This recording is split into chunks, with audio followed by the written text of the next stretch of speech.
Hi, I'm Neil. And I'm John. And you're listening to World of Telly, the podcast where John and I watch every single TV programme ever made in no particular order. And what are we watching this week, John? We're watching Nathan Barley. Totally Mexico. What's Nathan Barley? Nathan Barley is a sort of satiric sitcom which was created by Chris Morris and Charlie Brooker and follows the titular character Nathan Barley, who I guess now you would sort of call them a kind of hipster. And this was 20 years ago, yeah? Yes, 20 years ago. It was 2005. One of the episodes aired the same day that YouTube was launched. That's quite a coincidence, isn't it? Because one of the things about Nathan Barley is it's covering a period just before those kind of things got to kick off, the things that we, dominate the media landscape now. So it's just before social media really kind of kicked in and Web 2.0 and YouTube, as you say, just launched then. And a lot of the stuff that Nathan Barley looks at, I guess, transmuted into the kind of social media influencers and all of those kind of people that we're plagued with now. Now, before we get into the nuts and bolts of Nathan Barley, we should warn everybody that we're going to spoil this like we usually do. So where can people watch this if they want to go and watch Nathan Barley before they listen to this podcast? You can watch it, I think, for free, if you don't mind the adverts, on the Channel 4 site, and it's also on YouTube. The version on YouTube is actually an AI upscaled version, which I'm sure Nathan would love. It does look really good, actually, to be fair. That would be my preferred way of watching it. But go away and watch Nathan Barley, and then come back and pick up this podcast. And if you really want to do your homework, the YouTube has also got the original untransmitted pilot. It's definitely interesting to watch that. Okay, so there's two main people we need to talk about before we talk about the programme itself. Should we talk about Charlton Brooker first? Yes, Charlton Brooker. He started off in games journalism, but really sort of came, I guess, more to fame when he did a website in the late 90s called TV Go Home. It was based on the Radio Times, wasn't it? With fake TV programmes. Exactly that, a parody of a Radio Times page. And he used to put in the most ludicrous sounding programmes. Yeah, most of them have been commissioned by ITV since then. Exactly. When you're in a world of Touch the Truck and things like that, you knew that it was kind of like beyond parody. But at the time, in the late 90s, it was interesting because of the fact that I guess some websites started to appear in earnest around 94, 95, didn't they? And it was very Wild West in those days. And then suddenly out of nowhere, this TV Go Home page came up. There was a website called ntk.net, Need to Know, which was about internet things and IT developments. But it also used to really kind of quite heavily talk about Charlie Brooker, TV Go Home. And there was quite a bit of overlap there. It didn't take long before TV Go Home got snapped up by a big commercial company. And he wasn't the only person who wrote TV Go Home. He would have anonymous contributors, and one of those anonymous contributors was Chris Morris. He wrote a few listings for TV Go Home. So that's where Chris Morris, the second person that we're going to talk about today, comes into effect. This is where these two people meet. Now, Chris Morris was a legend in TV comedy. We can't really overstate his importance. Chris Morris started off in local radio. It was kind of eventually ended up at BBC Radio Bristol. He was very big buddies with Clive Myrie, of all people. Oh, really? Yes. At the time, because Clive Myrie worked at BBC Radio Bristol as well. Wasn't he fired from Radio Bristol? Well, a lot of the stories about these extraordinary pranks and getting fired from stations, a lot of that kind of derives from press releases that were put out by Chris Morris himself. Oh, really? At a later stage. And in fact, he did leave Bristol under a slight cloud, I believe, but basically his contract came into an end and they weren't very keen on renewing it. He used to do some astonishing pieces of radio. Fortunately, he's one of the most kind of collected kind of, a lot of this stuff wasn't archived by the BBC, but a lot of people taped them. And you can get a lot of this material from the early days. And he was a remarkable kind of radio presenter.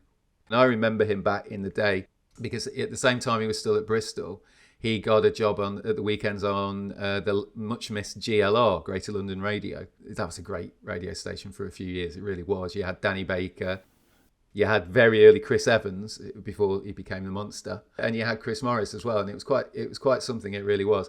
And on the strength of that, he ended up working with Armando Iannucci on the Hour, a radio news parody, and they wanted to do a TV version of On the Hour. But the BBC basically said to Iannucci and Morris that they could be script editors, but they couldn't possibly run the TV show.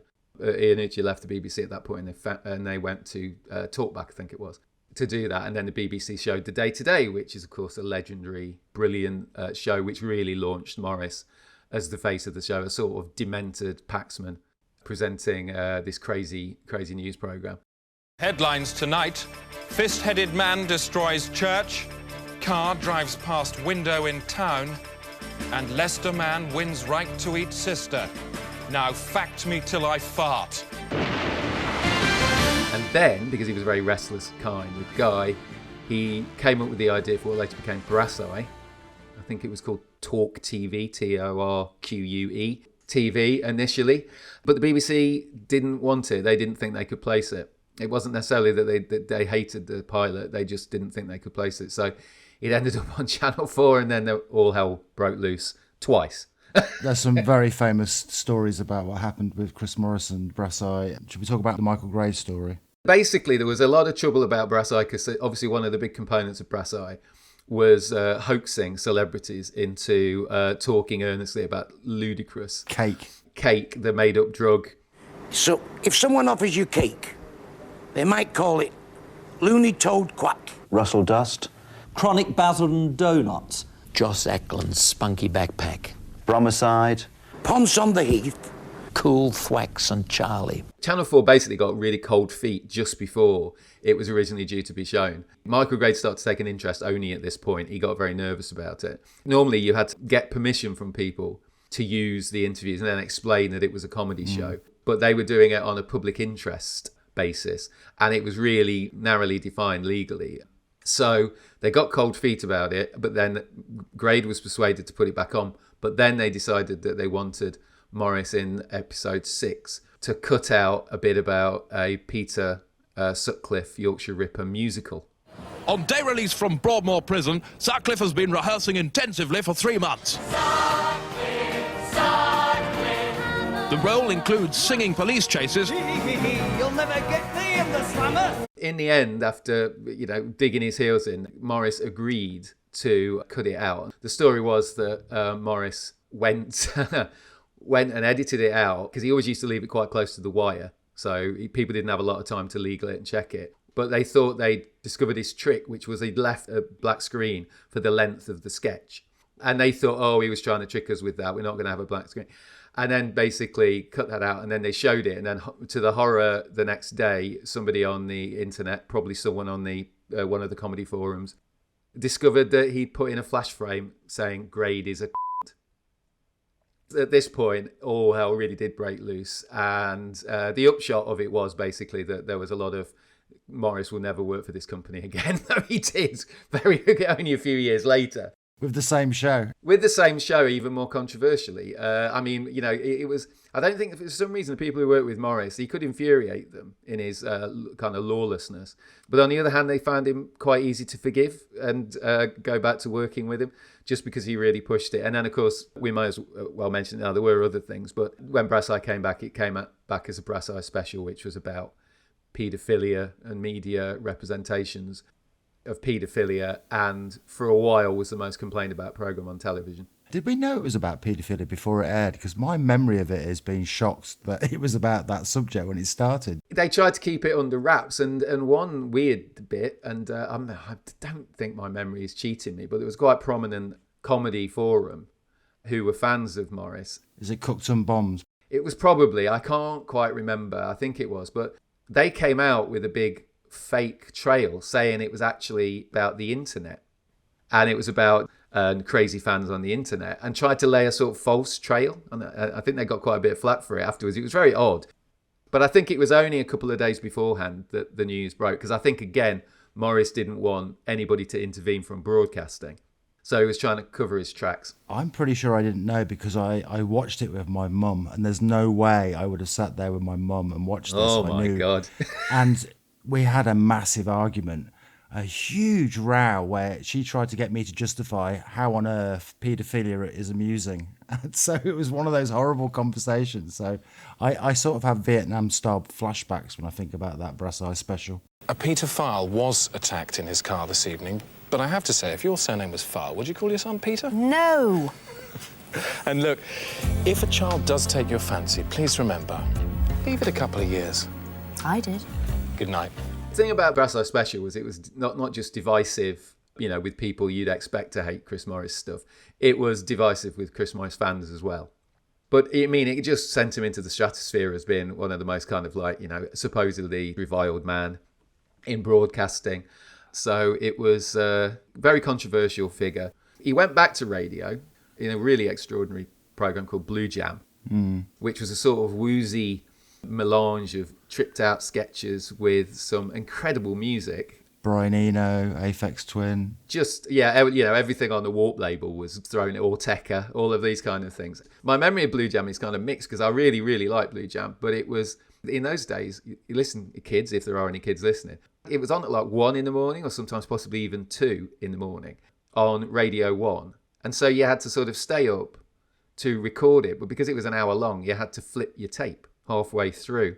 So you had to stay awake for that length of time. So it was God's own effort. But then as the internet developed, loads of people captured them as MP3s and put them up so you could listen to them. And then Blue Jam turned into a TV show, yeah? Yeah, that came as Jam, which was... it was a lot of the same sketches from Blue Jam, but obviously with the visuals. And there was even a remix version of each episode called Jam.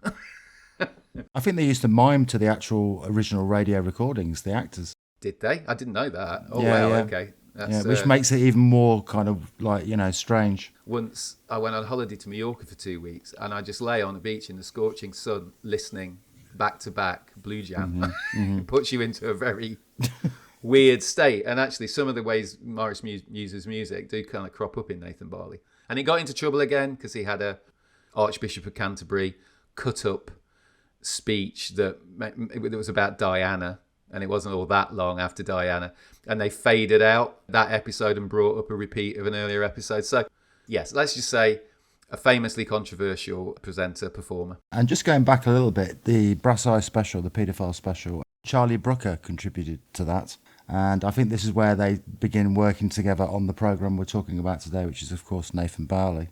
Yeah, and I think that what's interesting about that is the TV Go Home website that we were just talking about did actually become a TV show in 2001, I think it was.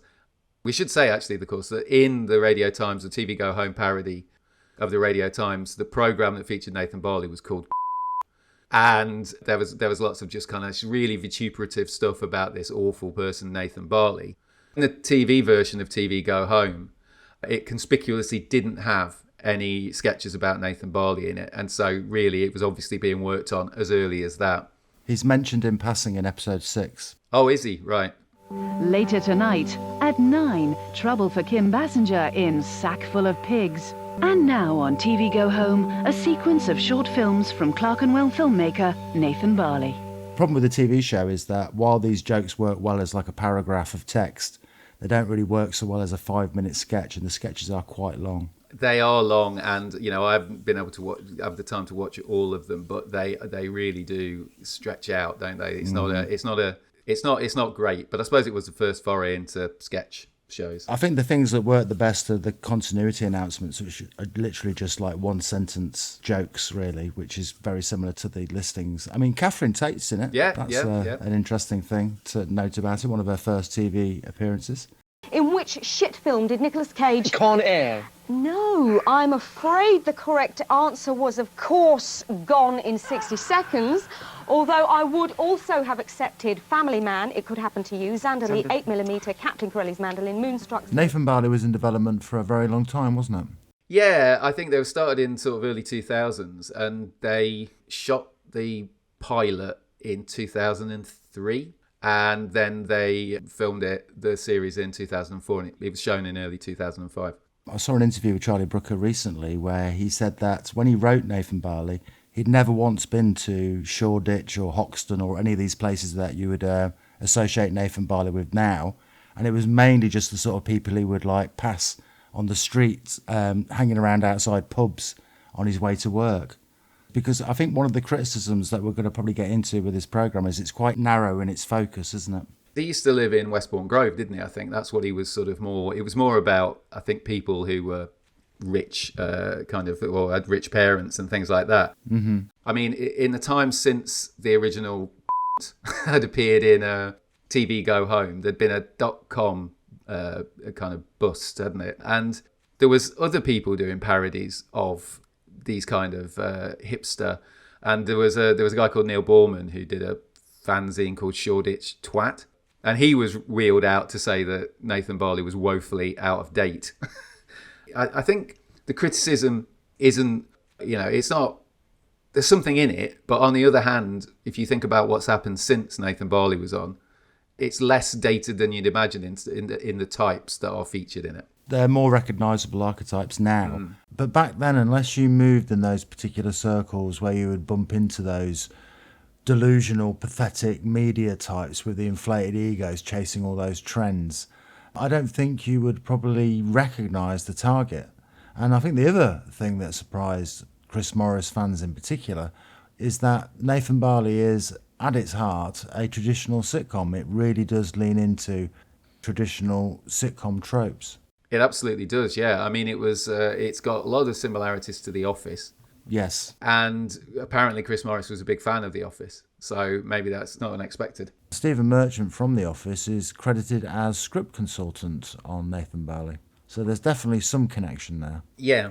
It also leans into that cringe comedy that The Office was known for, the comedy of embarrassment. Yeah, the comedy of embarrassment, but you've also got like the sensible receptionist in The Office of Sugar Ape, the magazine. Yes, that's true. Circulates around. So you've got a number of those things, and I think in the pilot and in the series to an extent, there's definitely a bit of David Brent in some of the Nathan Barley scenarios that appear in there.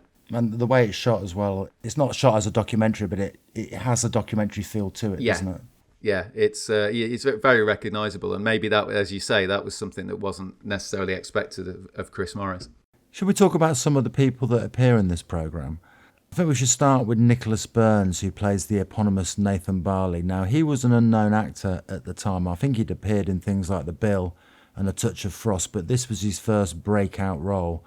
I think he does a really good job, actually. I think it's a very memorable performance. I think they said, didn't they, Morris and Brooker said that there had to be something slightly sympathetic about Nathan Barley, rather than him be a complete sociopath, though he has certainly got sociopathic tendencies.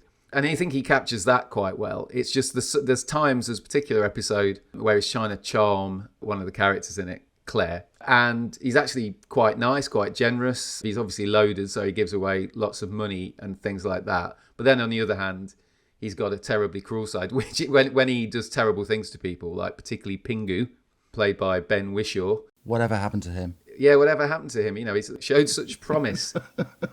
And basically, Pingu gets tortured all the time, which is recorded and put up on the internet for other people's pleasure. And he always looks like, when he goes too far in the last episode, Nathan looks absolutely terrified by the consequences of his action.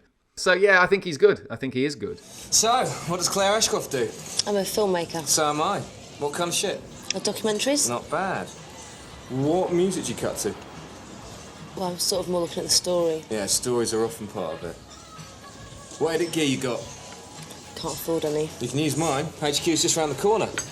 What, have you got a facilities house? I'm a self-facilitating media node. I think what surprised me most about the show is that Nathan Barley comes across as a lot more pathetic than he does in the TV listings. In the TV listings, he's much more despicable and much more horrific. I think you could argue that he's slightly more despicable in the pilot episode, but in the series itself, he always strikes me as being right on the edge of being redeemable. He never is, but no, he certainly isn't. There is potential there. Sometimes you see a little bit of self-awareness just behind the eyes. When he gets the geek pie haircut, when he realises he's just kind of slavishly followed Dan's accidental hairstyle, and he's desperately trying to kind of cover up the fact that he knows it's just terrible. Yeah, I mean, I would argue that Nathan Barley is not really the main character of Nathan Barley. It's probably Dan Ashcroft, played by Julian Barrett, who was pretty well known back then, I think, for The Mighty Boosh. Yes, he was. The Mighty Boosh was him and Noel Fielding, who also appears in it. And he's like slightly older than Nathan. He writes for a style magazine, and he knows he's trapped in this horrific world. He's trapped in this world that he's kind of created himself as well. He's created this monster, and the monsters don't realise that he's criticising them, and they hero worship him instead. And it's that classic sitcom thing, isn't it, of a character being trapped in a situation he can't escape from, and he tries to escape to the Sunday supplements, but doesn't quite work out. And he ends up working for this magazine called Sugar Ape, which is run by the real villain of the piece, I would argue, a character called Jonathan Yeh, played by Charlie Condu, who has the most punchable face I think I've ever seen in my life. Yeah, he's sort of based on Jefferson Hack, isn't he? Who at the time was the editor of Dazed and Confused. Is it Jonathan or Jonathan? He has a crow as his drug dealer. Right, and he walks around with a Nazi helmet on. And he's the worst because he knows what's going on. And he realises that this is all absolute fucking nonsense and manipulates people into perpetuating it for money. Yeah, and as you say, he's particularly unpleasant because when Dan has a terrible interview with the equivalent of The Independent on Sunday, whatever they called it in the programme, Dan tries to pretend that he's got knowledge of wine and mentions in the interview that, you know, he mentions that his favourite wine is Dutch wine. And at the end of the episode, they're all going out for an office drink and Jonathan says, you know, we're going to go and have a nice glass of Dutch wine. So obviously the editor they've been talking to each other, and he just means that Dan is constantly humiliated, possibly slightly a bit too much in my opinion. You know the Stray scene? Straight on straight gay action? Quite hilarious. Happens in working class family pubs like the Grey Lion, a lot of builders. Straight on straight. Keeps families together apparently. Okay, I'll write about that. Do it, then write about it. Do it. Toss off a builder, then write about it. It's grim. I think, you know, we can carry on talking about some of the people in it, but I think part of the problem with the series for me is it is just so relentlessly grim. You struggled with it, didn't you? You texted me and said, can we watch something a bit lighter like Threads? I think it was episode 2. There's something about the relentlessness of the idiots in the office with him who are going around riding little tractors.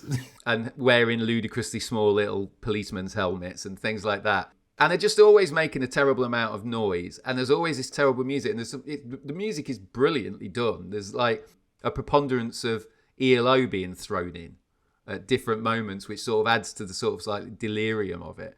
But the thing is, while that's good, and I was watching it with my headphones on, so really getting the full effect, but for an entire episode, it just became grueling. And I wasn't really laughing, which is probably the other problem. It's funny, we're talking about it and laughing. Mm-hmm. When I watched it, I barely laughed. I was more slack-jawed than anything.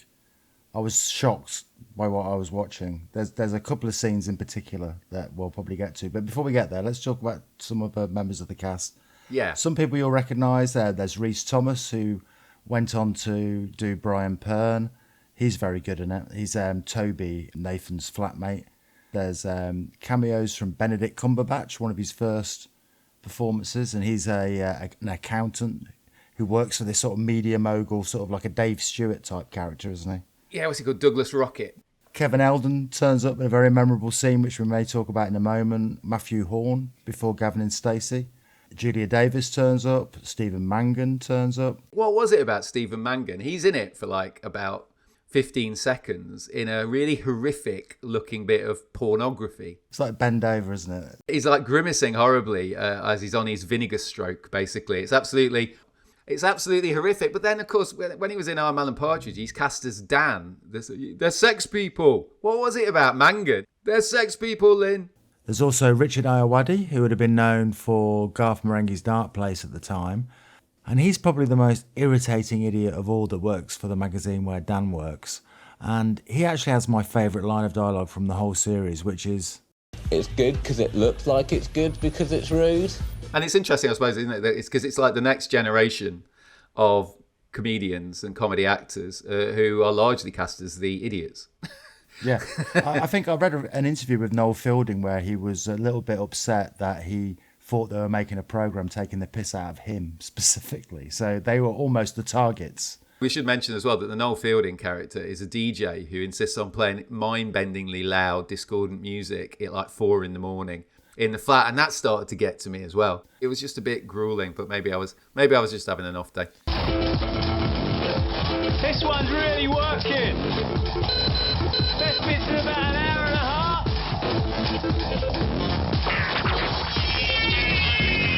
Are there any bits that jump out to you as moments that have stuck with you since you've watched it again?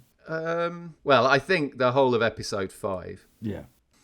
It's getting very close to the sort of reality of things because it has a Vice issue parted in it. Sugar 8, which, by the way, is shortened to basically Rape, is the name of the magazine. And they have a Vice issue. Now, of course, there was a magazine called Vice. Yeah. And it obviously looks like this is a kind of like giving it a kicking. Can I just say, before you carry on, the Photoshop work is so good. I honestly thought they had Jamie Oliver jumping through the air, pissing himself. It looks fantastic. Anyway, go on. Yeah, they've got Bowie pissing on a toaster. You know, it's literally a joke piss artist, isn't it? Yes. I think that's basically what the joke is. And Dan is sent to write a cover feature, which has to be laudatory. Mm-hmm. He doesn't really realise at the start that it's going to be that, but he's desperate for the money. And he basically can't bear any of the art. And episode 5 has got this horrible thing. I don't even know how to describe it, really. It's got this whole bad uncle thing going on, which is basically, again, it's sort of revisiting, I suppose, in a slightly cruder sense, the Brass Eye Paedophile special. Or if you like, the Bill Wyman, Mandy Smith, because the girl who may or may not be 13 is actually called Mandy. Yes, that's right, yeah. And basically, it's got Nathan being given a blowjob by what he then finds out later might be a 13-year-old girl. And all of the idiots think this is really cool. That's the bleakest part, is like you'd think he'd be ostracised, but they treat him as a hero for doing something edgy. I struggle a bit with what it's actually trying to do sometimes, this programme. To me, it's certainly not prime Morris by any means. And it's just not clear to me that it even really works as a sitcom either. The more and more I think about it, the more and more obviously like The Office it is. I don't really know what they're trying to achieve sometimes with it, apart from, and again, I found it more, as you say, slack-jawed than actually laughing. Some of it also reminded me of Jam. I mean, there's a scene in a barber's with Kevin Eldon, and just skipping to the end, basically Dan Ashcroft knocks a pair of scissors off the chair and it lands in the top of Kevin Eldon's cat's head. Now, if you played that, slowed it down and put some Brian Eno on top of it, it would be a sketch from Jam. In fact, let's try doing that now. Bye-bye to you. Bye-bye. No, I'm sorry. Oh, I'm not finished. Really got 2 minutes. No, don't look for your scissors. Even if you find them, you're going to finish this.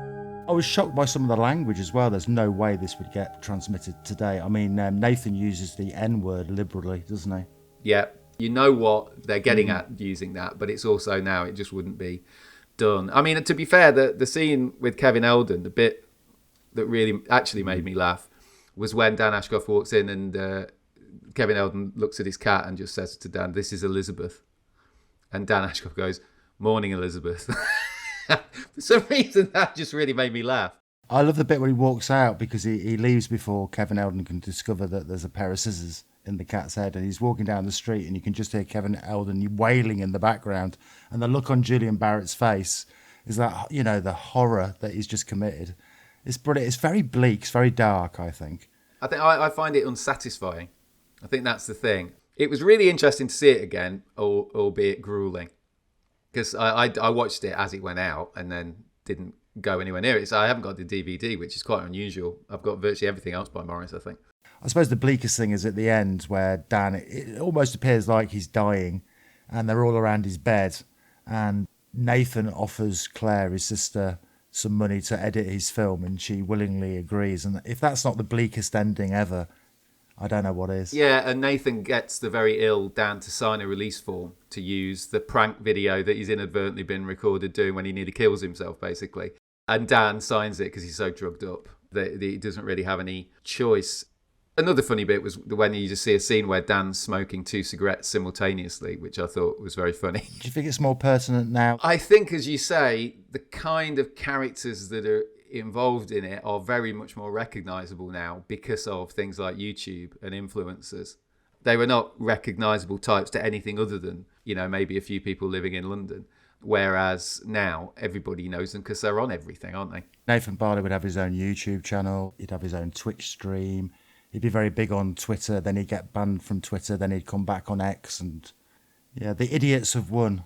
Yeah, it's hard to kind of avoid that. And that's maybe one of the things that was quite bleak about watching it because maybe they're not wrong to sort of over egg the kind of bleakness of it. I think it's always quite fun to parody kind of artists, but wasn't there a story about how they included one of the artistic characters going meow because Tracy Emin actually did meow at someone once? But a lot of those artists are really good as well. So it's there's a problem with it. Maybe at some of the heart of it is that it's criticising very broad brushstrokes of people who are creative in any way or in a non-standard, non-realist way, and that kind of throws out quite a few people as well. The idiots are self-regarding consumer slaves, oblivious to the paradox of their uniform individuality. They sculpt their hair to casual perfection. They wear their waistbands below their balls. They babble into handheld twit machines about that cool email of the woman being bombed by a wolf.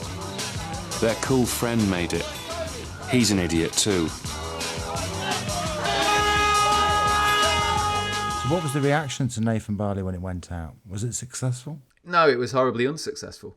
It was on Channel 4's on Friday nights, and it started off with 1.2 million, and I'm reading from The Guardian at the time now, but by episode 5, it had dropped to 500,000, which was a 2% share. It recovered a little bit, but it averaged 800,000 across the 6-week run. It was it did very badly. I mean, critically, some people liked it, but generally speaking, it was seen as a disappointment, especially coming from Morris. And maybe actually some of the papers were a bit pissed off that they didn't get to go on a massive campaign against Chris Morris again. Because, okay, there was an episode 5 that is extremely near the knuckle in lots of different ways, in very not terribly coherent ways.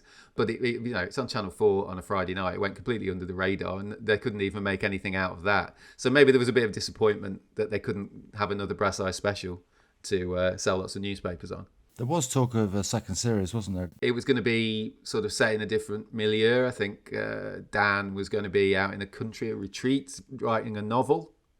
And then Nathan turned up because Nathan had all of his money stopped by his parents. They kind of staged an intervention. And they all basically just ended up driving Dan mad in another location. I think that was basically it, which I can't say I'm massively upset that they didn't do a second series. So Nathan Barley was a ratings disaster and the critical reception was a bit mixed. And because of that, Chris Morris never worked again. That's it. Vanished without a trace. What a shame. No, but seriously, what happened to Chris Morris after Nathan Barley?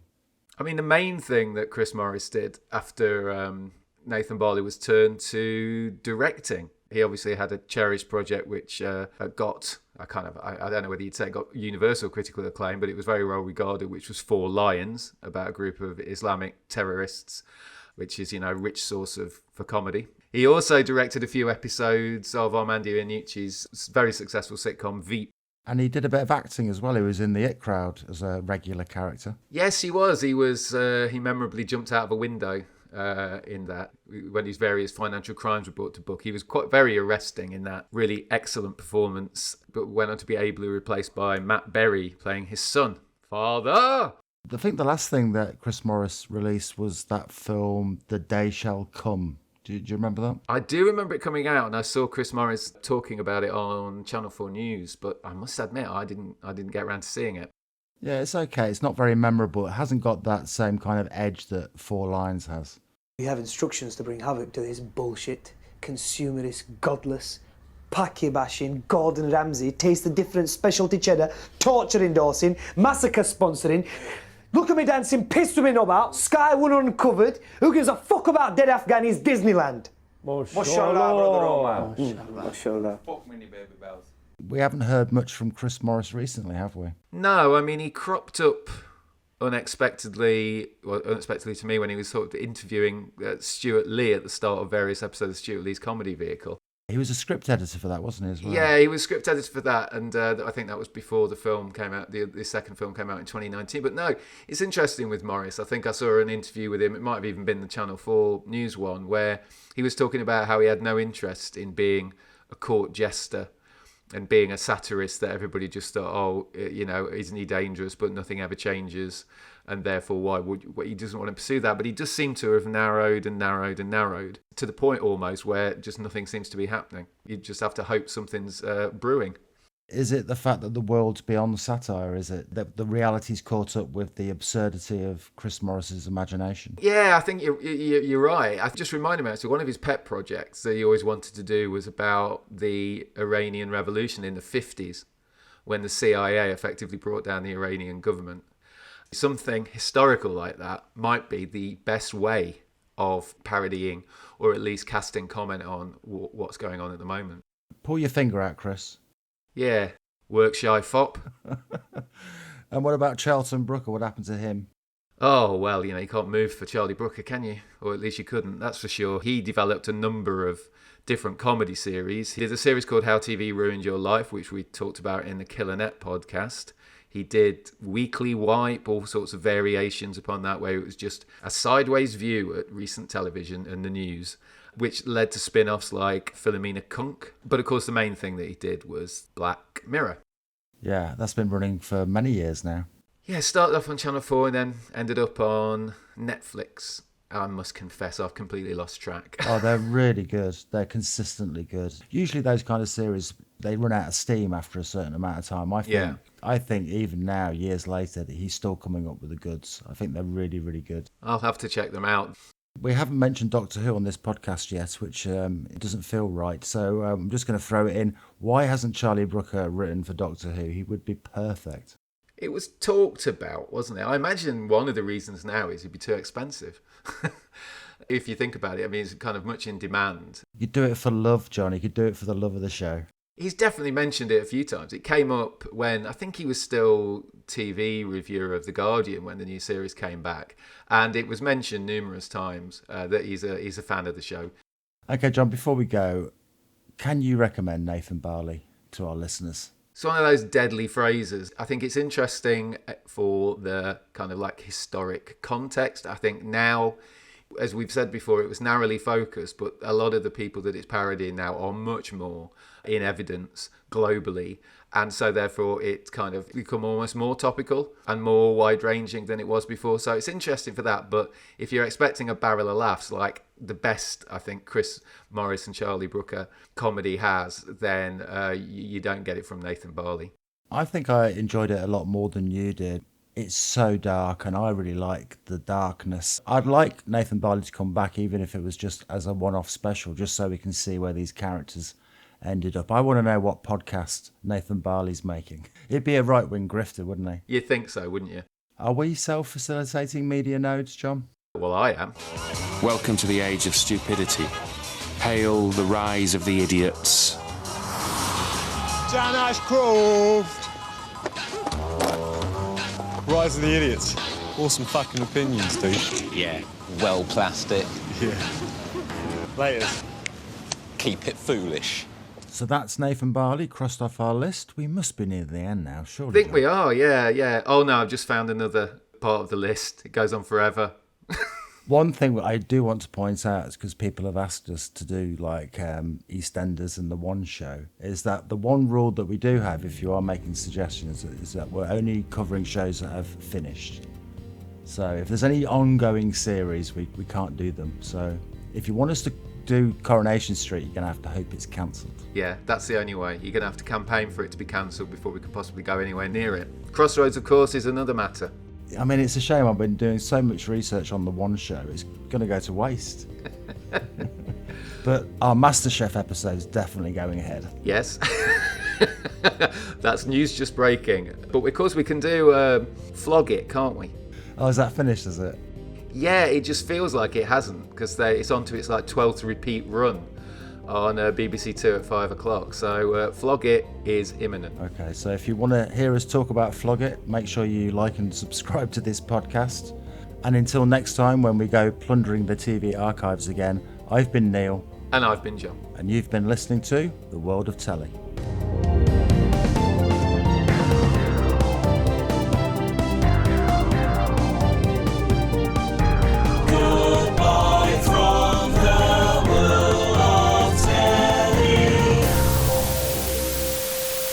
Peace and fucking believe.